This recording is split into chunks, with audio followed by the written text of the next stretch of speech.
Thanks for coming down. Just start us off with some thoughts on Merrimack week. Well, it was good to get back on the field and kind of get the bad taste out of our mouth from Saturday's game and get focused on our next opponent. And I think we had a good practice. We were able to go outside today, which I think helped everyone's spirits. Get on the grass, beautiful day. It was a good practice. So they're refocused. That was a tough one to get over. Obviously, Maryland's a very good football team, but we thought that we would perform better as a program. And just getting back out on the grass today, it just washes the last bit of that away. So we're looking forward to a really good game Saturday. Merrimack they're gritty, tough, hard-nosed, fight you kind of team. And I think it's really personified by the way they play defense. Their head coach has been, there for a long time as a linebacker coach, as defensive coordinator, assistant head coach, and now the head coach. And they play to his personality, which is tough and hard and fast and physical. They play a ton of man-to-man, bump and run, more than probably any team in the country. They just get up in your face, and they are physical at the line of scrimmage, and they make it hard to complete balls down the field. They run to the ball well. They hit and they tackle. On offense, we'll have to see who their quarterback ends up being. Just like their quarterback took a hit in the second half, and he wasn't able to return their starter. They've got a transfer from Maine who came in, and he has a lot of energy to him.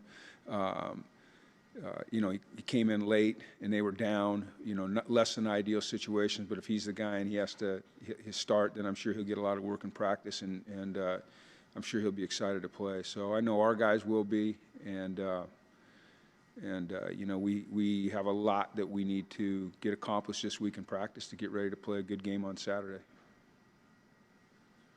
How is Nick doing? He's fine. I mean, he took a hit. I don't know if you guys saw the TV copy. So it wasn't targeting, obviously, and it really wasn't the hit to the back of his head with the arm. It's when his helmet came off and his head hit the ground. It shook him up a little bit. He's recovering really well. He was out there today. He didn't participate in very much, but he did some things. His spirits are great. We'll see where he is on Saturday. That'll be a decision that the doctors will make. That won't be a coach's decision. That won't be a Nick decision. That'll be a doctor's decision. What about Price and Malik? Who? The injuries for Price and Malik, Malik won't be ready. No, he was out there today watching in a cast. The surgery was successful. Their main concern right now would be infection. If he was just sweating and grimy in a game, and even though they'd cast it, so their main concern is infection, and then they'd have to go back in, and we obviously don't want that to happen. Price has been lifting. He was over on the bikes today. He was in the sun. It looked to me like he was doing pretty well. We'll see, where he is at the end of the day and tomorrow. But once again, that'll be a decision that the doctors make. We want to make sure we're making the right decision for not only them, but this football team and the entirety of the season. What do you think about targeting calls? It wasn't just your game, but there were a lot of targeting calls on what looked like late slides. Is that? You're hitting it right on the head. Yeah. Listen, the rule's not going to change. We know it's not going to change, and if it is going to change, it's going to take a long time, as rules do take to change. There's so many running quarterbacks in college football today that are so good, and that puts so much stress on a defense. And when they slide late, and you've already initiated your point of aim as a tackler, and then they slide and lower their head into your point of aim, there's nothing you can do. And if you don't initiate the start of your tackle, there's a chance you're going to get run over, right? Okay, or you're going to get juked out. So you're in a conundrum. I mean, you really are as a defensive player. I went back and looked hard at the two that they called on us. Nick's, I thought, was pretty obvious that it wasn't targeting. And, as slow frame by frame as I could make it, and I just, especially on Durante's, I've been coaching for 40 years. I've seen probably a million football plays in my life, and I can't tell you what I need to tell him. I don't know. I don't know what to tell him. And that's a frustrating thing for a coach when you can't coach your player to do it right. Because if I say, hey, raise your target level. Well, his target level was high. The guy slid down into it.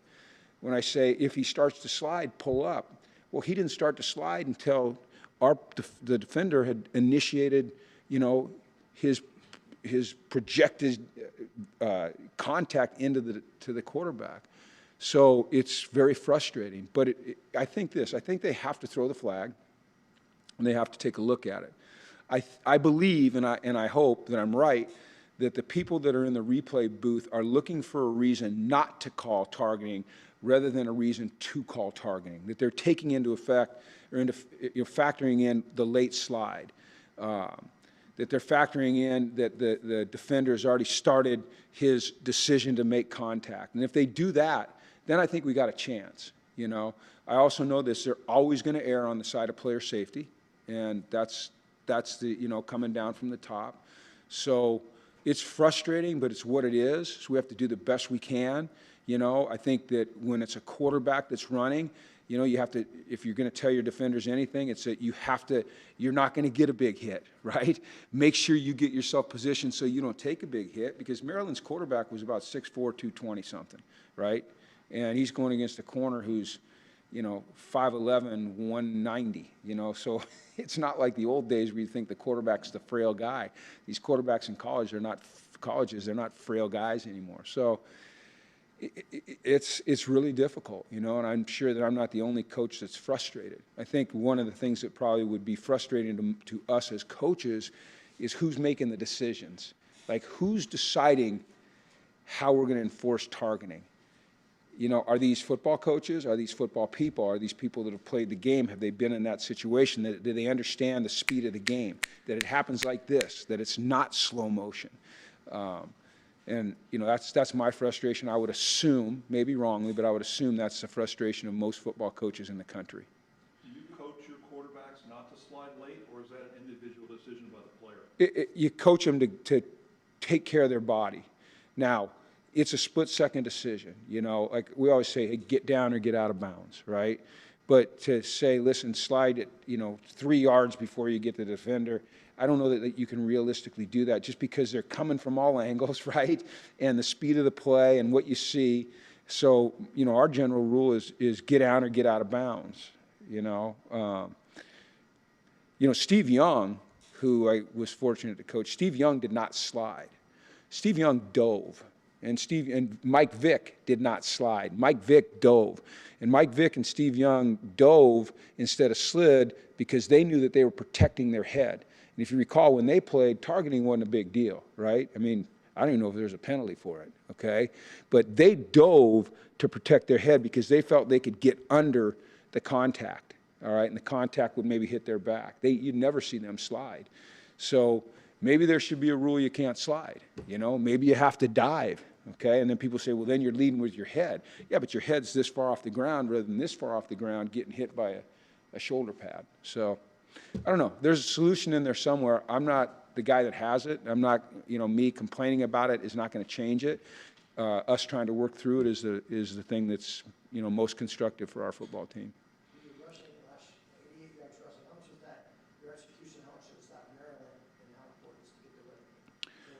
Well, we ran the ball actually pretty well. We didn't run it a lot because we didn't have the ball a lot. So I think it was more a function of, you know, we struggled to get them off the field on defense, as we all know, you know, especially in those first 2 drives. And so, and then we had a couple drops on 3rd down in the pass game that didn't extend drives.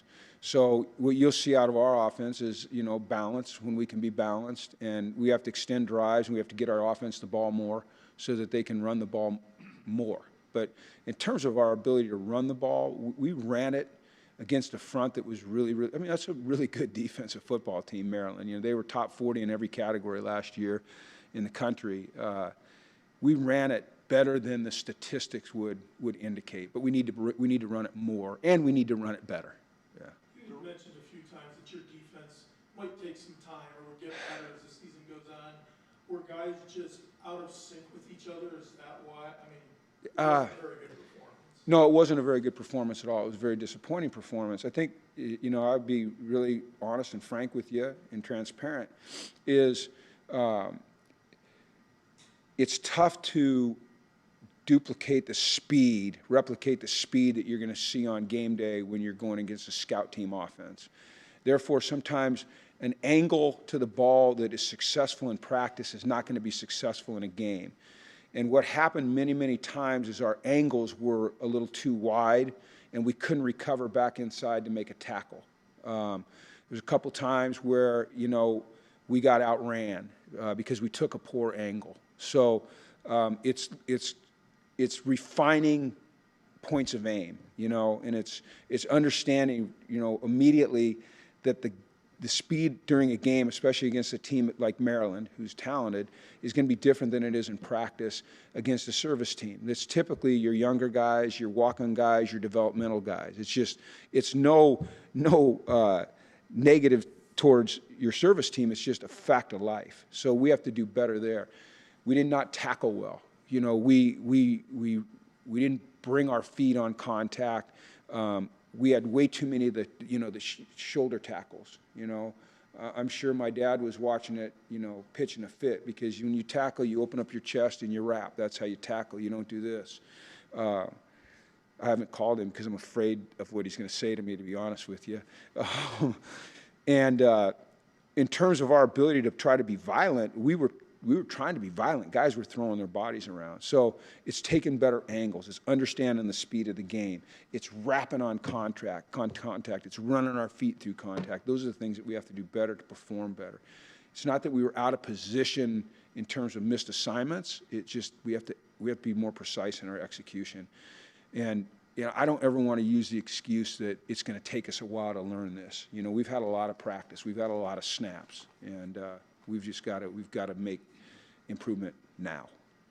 That said, how important is it to get off to a fast start this week against Merrimack? It's always so important to get off a fast start. I mean, there are statistics that would say that the team that scores first wins about 90% of the games in college football over the last 6 or 7 years. So I think for confidence, certainly it's important to get off to a fast start, but they're going to have something to say about that too. They're going to be thinking the same thing, and they're going to come in here. They're coming off a tough loss with the same type of attitude as we are. So I think the most important thing that we can do as a football team is prepare all week for Merrimack and understand their schemes and understand their tendencies and their personnel, have a great understanding of what we're supposed to do.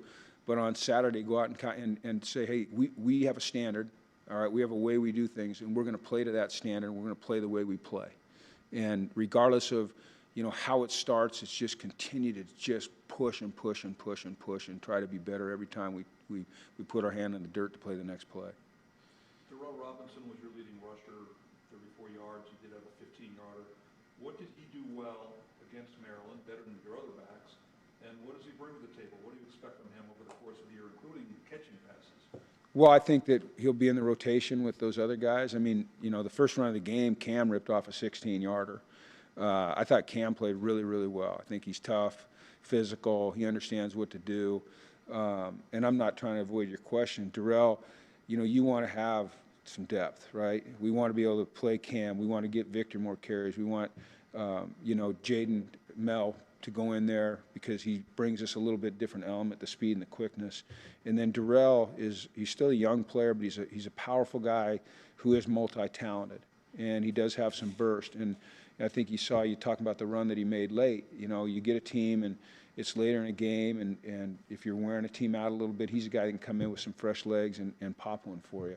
The other thing about him is he's just a great kid with a tremendous attitude and a tremendous work ethic. He's a positive addition to this team in many ways. If you have to go with Joe on Saturday, what did you like about his performance this past week? He's calm, cool. It's hard to frazzle him. He understands what we're trying to do on offense. He throws with touch. He can throw deep. He's got good leadership ability. But the main thing is just his demeanor on the field. I think our players trust him and respect him.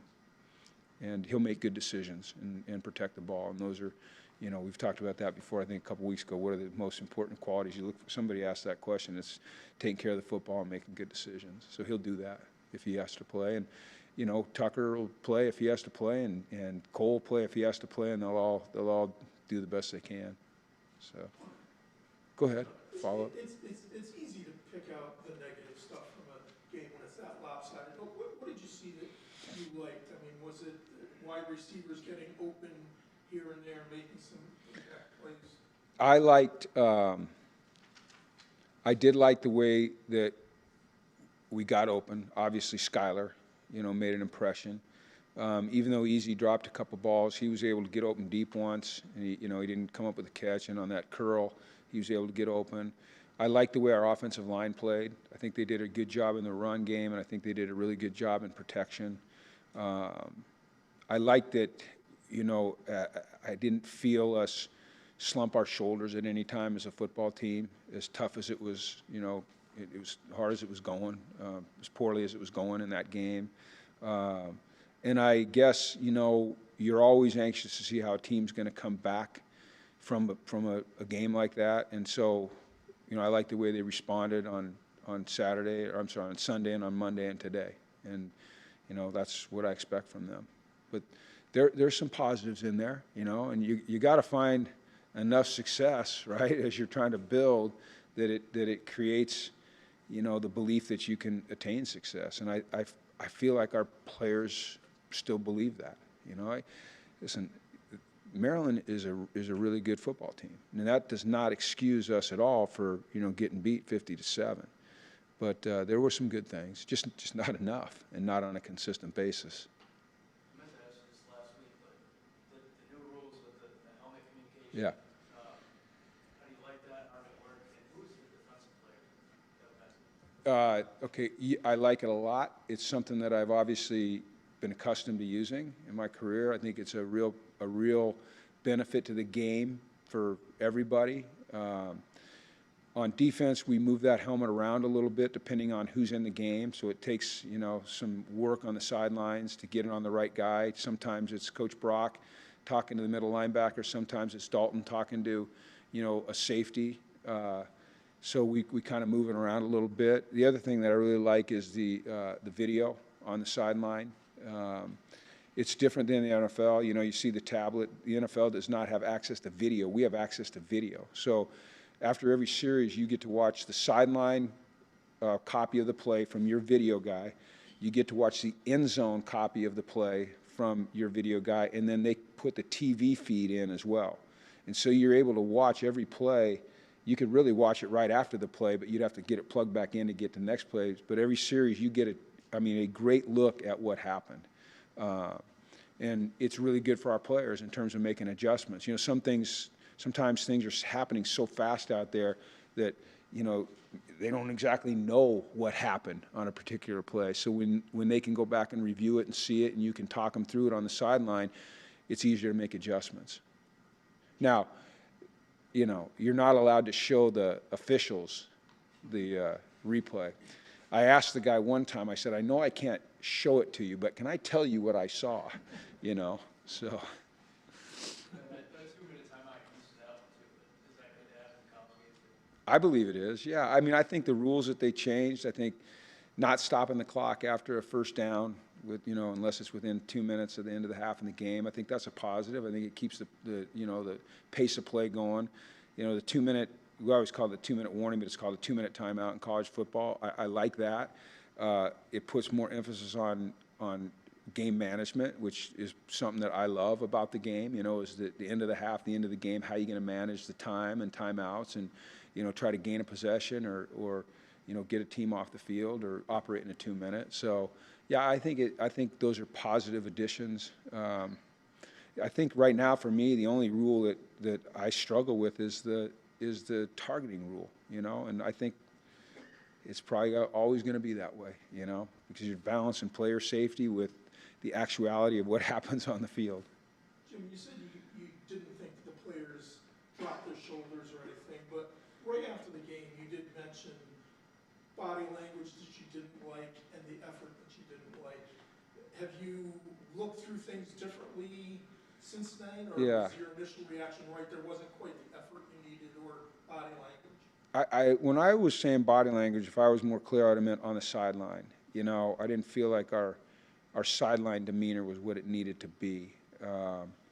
And, you know, guys from snap to whistle, they were okay. They were okay. Was our effort good enough? No, but I probably will never walk in here and tell you that it was good enough. When you look at the film, you do see guys flying to the football. You do see effort, but we're always going to press that, and we've always got to be better at that. I just felt like we didn't have the energy, the intensity, the passion that we needed to have to play the way we needed to play in a game like that against a team like that, and that was disappointing to me. I felt it there today. Now, the important thing is not feeling it on a Tuesday. It's, you know, what happens on a Saturday when you get the lead or you're behind. You know, you've got to play the same, you've got to act the same, you got to have the same energy, the same focus, the same intensity, whether you're up or down or tied in a game. And I felt like we let it get to us a little bit, and that concerned me. Some of that fall on the leaders to kind of get people going? I believe that it falls on each individual to get themselves going. I mean, if it doesn't start in here, all right, it's usually not real. You know, if it takes somebody yelling at me or getting in my face to get me, challenging me to get me going, you know, I might not have it. So I believe it starts in here. And then I believe, yeah, leaders can enhance that, right? But, you know, we're still identifying who some of the leaders are. And then the other thing is, in this day and age, with this generation, there's less interaction. You know, they're on their phones more, right? And I mean, you'll see guys sitting at a table and everyone will be on their phone rather than talking to each other. I might be texting you even though we're sitting right here and we could talk, right? And so I think it falls on us and on me to teach them how to lead, how to challenge each other in a demanding way that's not demeaning, condescending, attacking. And we had that conversation on Sunday night. You know, how do you talk to your teammate when things aren't going well? And in order to talk to your teammate, you have to have earned the right to talk to them and have them trust you. So are your actions every single day demonstrating what you're asking your teammate to behave like? So, you know, listen, we're in college and these are young men, and there's a lot of lessons we have to teach them other than just how to line up and run a play. Good question. Okay, thank you. I'm just asking you said you saw the effort, the extra energy on practice day today. Yeah. Do you know it's in these guys to bring it out in a game, or is that still to be determined? Well, it's to be determined until I see it, until we do it, until you see it, until everyone sees it and everyone feels it. Do I believe it's in there? Yes, I do. I do. I do. You know, but yes, you have to see it. And they have to see it, and they have to feel it. And I believe that they will. I believe they will. Based on the expectation, just for what you expect from the team this Saturday in terms of result, you're playing an FCS team, expecting to win. You know, here's the thing, is when you start talking about we expect to win or win by this much, what we expect is to go out and play the very best football we are capable of playing. I think that's what you have to do. We're going to prepare this week as hard as we can, and then we're going to have the objective of going out on Saturday and playing every play to our maximum potential, every single play, you know. And if we do that, then, you know, we have an opportunity to have a positive result. And if we don't, it could be tough. So, you know, I think that's the best way to approach any game, is just keep it, you know, be where you are, you know, and focus on the things you can control. Don't worry about the result. You know, I guess they call it the process. I call it, hey, this is the way we're going to do things. So that's a good question. They were all good questions. Thanks, everybody. Have a good day.